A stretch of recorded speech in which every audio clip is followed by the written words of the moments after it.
Hi hello എല്ലാവർക്കും എജിആർ ഫാമിലിയുടെ പുതിയൊരു വീഡിയോയിലേക്ക് സ്വാഗതം. ഇന്നത്തെ നമ്മുടെ മെറ്റീരിയൽസ് പാക്കിംഗ് ആണ് കാണിക്കാനായിട്ട് പോകുന്നത്. കുറച്ചധികം കൂട്ടുകാർ ചോദിച്ചിട്ടുണ്ടായിരുന്നു എന്തൊക്കെ മെറ്റീരിയൽസ് ആണുള്ളത്, മെറ്റീരിയൽസ് അവൈലബിൾ ഒക്കെയാണോ എന്നുള്ളത്. അപ്പോൾ എന്തായാലും ഒരു പാക്കിംഗ് വീഡിയോ ആവാലോ എന്ന് കരുതി അങ്ങനെ എടുത്തതാണ്. അപ്പോൾ ആദ്യമേ തന്നെ ഗ്ലിസറിൻ്റെ ബേസാണ് ഇത്. പാരബൺ സൾഫേറ്റ് ഫ്രീ ആയിട്ടുള്ള ഗ്ലിസറിൻ്റെ ബേസാണ് വരുന്നത്. 1 kg ആണ് കേട്ടോ. ഇത് 1 kg ആയിട്ട് കട്ട് ചെയ്ത് വെച്ചിരിക്കുന്നതാണ്. ഇതുപോലത്തെ ബാർ ടൈപ്പാണ് വരുന്നത്. അങ്ങനെ ഏകദേശം ഒരു 11 കിലോത്തിൻ്റെ അടുത്ത് ഗ്ലിസറിൻ്റെ ബേസ് ഇതുപോലെ നമ്മൾ 1 kg ആയിട്ട് കട്ട് ചെയ്ത് വെച്ചിട്ടുണ്ട്. പിന്നെ ഉണ്ടായിരുന്നത് ഗോഡ് മിൽക്കിൻ്റെ ബേസാണ്. ഗോഡ് മിൽക്കിൻ്റെ ബേസും 1 kg ആയിട്ട് ഇതുപോലെ കട്ട് ചെയ്ത് വെച്ചിരിക്കുന്നതാണ്. ഇതുപോലത്തെ ബാർ ടൈപ്പ് തന്നെയാണ് വരുന്നത്. ഇത് ഏകദേശം ഒരു 7 കിലോത്തിൻ്റെ അടുത്തുണ്ടായിരുന്നു കേട്ടോ. അതങ്ങനെ അവിടെ സെറ്റാക്കി വെച്ചിട്ടുണ്ടായിരുന്നു. നമ്മുടെ കസ്റ്റമേഴ്സ് പറയണ അനുസരിച്ച് ആ ഒരു രീതിയിലാണ് കേട്ടോ ഇതിപ്പോൾ നമ്മൾ സെറ്റാക്കി വെച്ചിരിക്കുന്നത്. ഇനി ഓരോരോ കസ്റ്റമേഴ്സിന് കൊടുക്കാനുള്ള രീതിയിൽ ഇത് അറേഞ്ച് ഒക്കെ ചെയ്യാനായിട്ടുണ്ട് കേട്ടോ. അപ്പോൾ കിട്ടിയ സമയത്ത് വേഗം അങ്ങോട്ട് വീഡിയോ എടുത്തതായിരുന്നു കേട്ടോ. പിന്നെ ഉണ്ടായിരുന്നത് കുറച്ച് ഫ്രാഗ്രൻസ്, അതുപോലെ തന്നെ veg glycerine, rose water extract, അല്ല ശംഖുപുഷ്പത്തിൻ്റെ ജെല്ല്, കുറച്ച് കളേഴ്സൊക്കെയാണ്. ഇതെന്ന് പറയുന്നത് റബ്ബിംഗ് ആൽക്കഹോളാണ്. 100 ml ആണ് കേട്ടോ വരുന്നത്. ഇതുപോലത്തെ സ്പ്രേ ടൈപ്പ് ബോട്ടിലാണ് വരുന്നത്. ഇത് നമ്മൾ സോപ്പൊക്കെ ഉണ്ടാക്കി കഴിയുമ്പോൾ സോപ്പിൻ്റെ മുകളിൽ വരുന്ന ഒരു പതയുണ്ടല്ലോ, അത് റിമൂവ് ചെയ്യാൻ വേണ്ടിയിട്ടാണ് റബ്ബിംഗ് ആൽക്കഹോൾ യൂസ് ആക്കുന്നത്.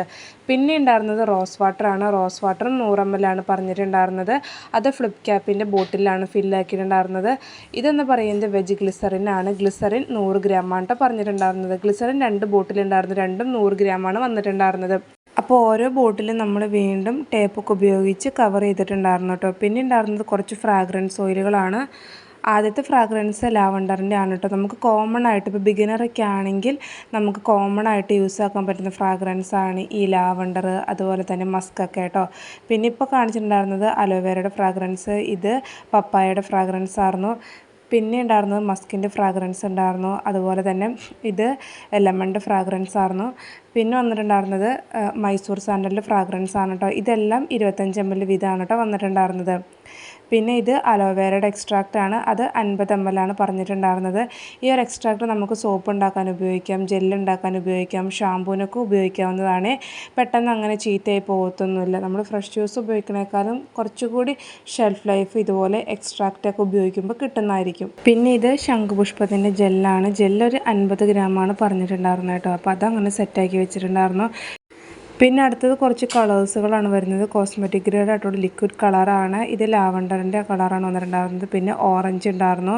പിന്നെ അതുപോലെ തന്നെ ബ്ലൂ കളർ ഉണ്ടായിരുന്നു. പിന്നെ ഗ്രീൻ ആയിരുന്നിട്ട് ഉണ്ടായിരുന്നത്.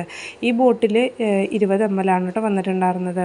അങ്ങനെ അതും നമ്മൾ നമ്മുടെ സെല്ലോ ടോപ്പ് ഉപയോഗിച്ച് അതിന് മുകൾ ഭാഗം ഇങ്ങനെ കവർ ചെയ്ത് വെച്ചിട്ടുണ്ടായിരുന്നു. പിന്നെ ഇത് വരുന്നത് ഫിനോക്സി എത്തനോളാണ്. പ്രിസർവേറ്റീവ് ആണ്. നമുക്ക് ഷാമ്പൂ അതുപോലെ തന്നെ ജെല്ലൊക്കെ ഉണ്ടാക്കുമ്പോൾ പ്രിസർവേറ്റീവ് യൂസ് ആക്കാവുന്നതാണ്. ഇത് സാന്തങ്കമാണ്. സാന്തങ്കം ഒരു 25 ഗ്രാം പറഞ്ഞിട്ടുണ്ടായിരുന്നു. സാന്തങ്കം ക്ലിയർ ആണ് കേട്ടോ വരുന്നത്. അപ്പോൾ ഇത്രയും ആണ് നമുക്ക് ഇന്നുണ്ടായിരുന്നൊരു കുഞ്ഞു ഓർഡർ എന്ന് പറയുന്നത്. ഗ്ലിസറിൻ്റെ ബേസ്, ഗോഡ് മിൽക്ക്, അതുപോലെ തന്നെ കുറച്ച് ഫ്രാഗ്രൻസ്, കളറുകൾ, റോസ് വാട്ടർ, വെജ് ഗ്ലിസറിനൊക്കെ ആയിരുന്നു കേട്ടോ. കുഞ്ഞൊരു മെറ്റീരിയൽസ് പാക്കിംഗ് ആയിരുന്നു ഇത്. ഇനി നമുക്കിത് ഓരോരോ കസ്റ്റമേഴ്സിന് കൊടുക്കാനുള്ള രീതിയിൽ പാക്ക് ചെയ്ത് ബോക്സിലാക്കേണ്ടതായിട്ടുണ്ട് കേട്ടോ. അപ്പോൾ നിങ്ങൾക്ക് ആർക്കെങ്കിലും ഇതുപോലെ മെറ്റീരിയൽസൊക്കെ വേണമെന്നുണ്ടെങ്കിൽ മുകളിൽ കൊടുത്തിരിക്കുന്ന നമ്പറിൽ വാട്സപ്പ് മെസ്സേജ് ചെയ്യാവുന്നതാണ്. നമ്മൾ പോസ്റ്റ് വഴിയും അതുപോലെ തന്നെ DTDC വഴിയും അയച്ചു കൊടുക്കുന്നുണ്ട്. പിന്നെ ഇത് നമ്മൾ ഫൈനലിൽ പാക്ക് ചെയ്ത് കഴിഞ്ഞപ്പോൾ ഈ ഒരു രീതിയിലാണ് വന്നിട്ടുണ്ടായിരുന്നത് കേട്ടോ. അപ്പോൾ ഇന്നത്തെ ഒരു കുഞ്ഞ് മെറ്റീരിയൽസ് പാക്കിംഗ് ആയിരുന്നു. പുതിയൊരു വീഡിയോ ആയിട്ട് വീണ്ടും കാണാം.